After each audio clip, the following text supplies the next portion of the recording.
Alden Richards, abay iniintrigang gumastos ng 1 milyon para kay Catherine Bernardo. Kasalan or video ng kasalan ni Catherine at Alden, bakit nga ba tila nag-trending matapos ilabas ito sa social media? But before that, if you haven't subscribed yet to my YouTube channel, please don't forget to like, share, and subscribe at hit mo na rin ang notification bell for more showbiz updates.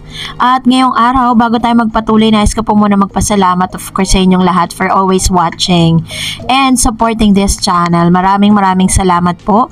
And this time, eto na, dahil bumabaha po ng greetings with Mr. Alden Richards, isa sa pinakamalapit at kaibigan ni Alden Richards, ang bumati po sa kanya at kakaiba yung kanyang greeting. Sabi po ni RJ's IG, happy birthday sa taong nauuna pang mag-approach at yayaka pag nakita kanya at nagpapatunay kung paano maging mabuting tao. Happy birthday din. Yan. So, isa sa mga fans nga na nag-post at talagang tila baga na experience niya yung goodness ni Mr. Alden Richards. And of course, isa pa sa pinakamagandang regalo para sa kanya kung saan ang kanila pong movie ay kumita ng 1.7 billion sa kanila pong domestic and international gross, no? 1.7 billions, close to 2 billion na nga siya. So, may papalabas pa sa Pilipinas kasi parang hindi na siya umiere dahil binigyan daan ang ilan sa mga movie ng Metro Manila Film Festival na napapanood hanggang sa ngayon sa mga sinihan, ano. Kaya naman, congratulations Mr. Alden and Ms. Catherine Bernardo.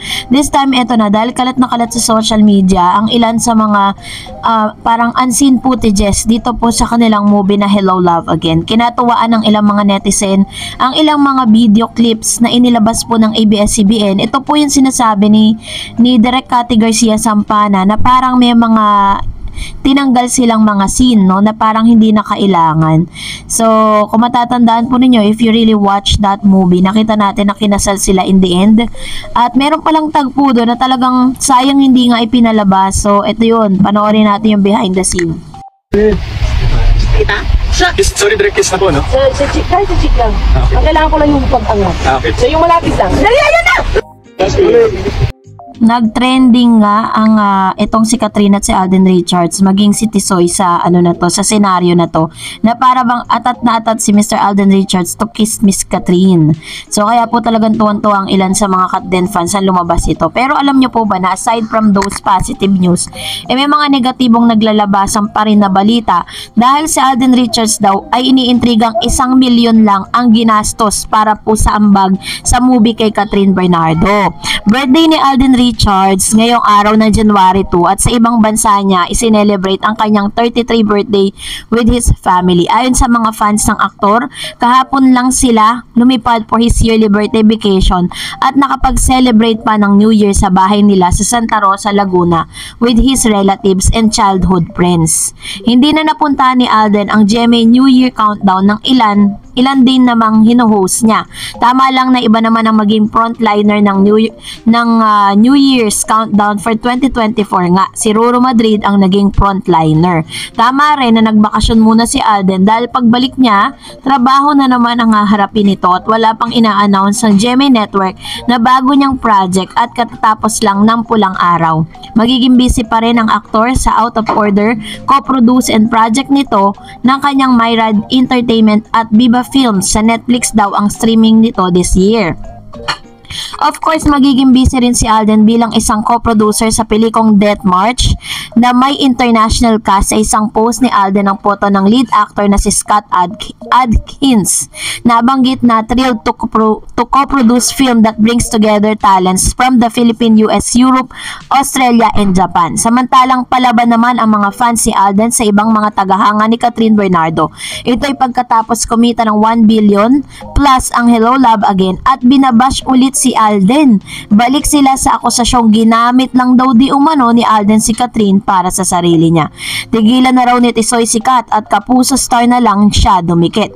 May nag-comment pa nga na 1 billion plus gross ng HLA, 1 million lang umano ang ambag ni Alden at fans ito. Bagay na inalmahan ng tagahanga ni Alden. Sino raw ba at kaninong kampo nagbibigay ng ayuda at pinapalabas na yung mga ganitong klase ng mga news? Kasi parang sinasabi nila na mas marami daw fans si Mr. Alden Richards na nag-ambag-ambag para po dito po sa nasabing movie, no, para Parang if you're going to read between those lines, sinasabi nila na mas marami pa rin talaga ang fans si Catherine, which is bagay na inalmahan ng ilang mga fans. Kasi bakit may mga ganitong klase ng fans sa parang pinagugulo nila yung sitwasyon ng Kat din, 'di ba? Na parang wala ba talagang fanbase si Alden kung bakit ganito na lang po yung kanilang pambabash. At syempre, nung check natin yung mga fans na yan, alam na natin kung kanino mga tagahanga yan. Dalawang tagahanga lang naman ang talagang dilulo eh. Yung isang fans po ni Alden at Maine, tapos yung fans naman ni Catherine at ni Daniel Padilla. So yun po yung mga parang pilit na sinisiraan yung bawat isa. Hindi nila alam, the more na ginagawa nila yan, mas marami po yung proyektong lumalapit sa dalawang ito. Sa mga opinion ko, no, kahit po sabihin na natin na 1 milyon ang naiambag ng mga fans si Mr. Alden Richards sa movie nila na Hello Love Again, still 1 million is 1 million. Saan po nila pupulutin ng 1 milyon, 'di ba? So, kasi yun ang pinagpapalagay ng ilang mga bashers ni Mr. Alden Richards, na ilan sa mga, alam nyo na parang ayaw nila, tutol sila sa Kat din. So, parang hindi naman mabubuo na 1.7 billion yan kung wala din yung 1 million na sinasabi nila na ambag ng fans si Alden Richards. Kaya hindi natin pwedeng i-discount yan. Counted pa rin yan sa success ng Kat din. And for that, mag-react tayo sa mga komento ninyo. Unahin natin si Ma'am Shiro. Sabi niya, look at Kat's blouse, favorite color ni Alden. Ang suot niya, blue and green grapes with her favorite color.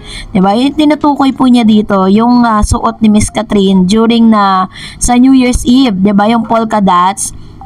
And Mr. Dan Vergara said, mahal na talaga Ma'am Darets, 335.60 ang ticket ng breadwinner, samantalang yung HLA ng Kat din is 285 lang. Pero di nila kaya pantayan ang HLA kahit pagsamahin pa lahat ng kinita ng MMFF, malabo talaga. Actually, sabi po sa numbers, dun po sa gross, parang mas mahina yung kinita or kita ng Metro Manila Film Festival movie ngayong taon ikukumpara sa last year.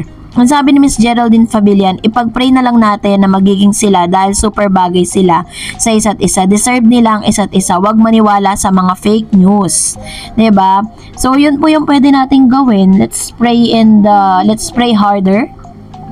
At intayin natin ang kanilang announcement. Sabi ni Serenato Sign, Miss Darets, thank you for your updates.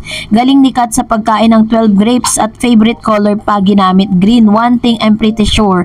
And point of view sa pagkain ng 12 grapes, hindi pagkakaroon ng love life this year. Gusto ma-achieve niya. Meron na siyang love life. Kung career naman, successful din siya. I think ang wish niya this successful love life away from evil eyes of those haters and bashers out there. Pinalangin niya walang issue sa love life niya, kaya din siguro pinili din ni Alden maging private para maiwasan yung paninira, just like a relationship niya sa ex na open in public kabilaan ng mga issue, which is true. Yun naman kasi talagang iniiwasan po nila, yung magkaroon po ng parang yung sa showbiz kasi kapag maganda yung relationship ng isang couple, lalo't parehas na artista, pilit na sinisira. Kapag sira naman na, pilit naman na binabalik. Diba? Ganun kasi sa showbiz eh. And yun yung isang bagay na iniingatan nila kasi yun lang yung pwede nilang isikreto sa sarili nila. Diba? Na bagay na hindi nauunawaan ng mga Dilulo fans. Sabi ni Joel Lopez, kahit na di natin ipagdasal sila na talaga, kunyari lang sila na wala pang romance, pero mayroon na talaga yan.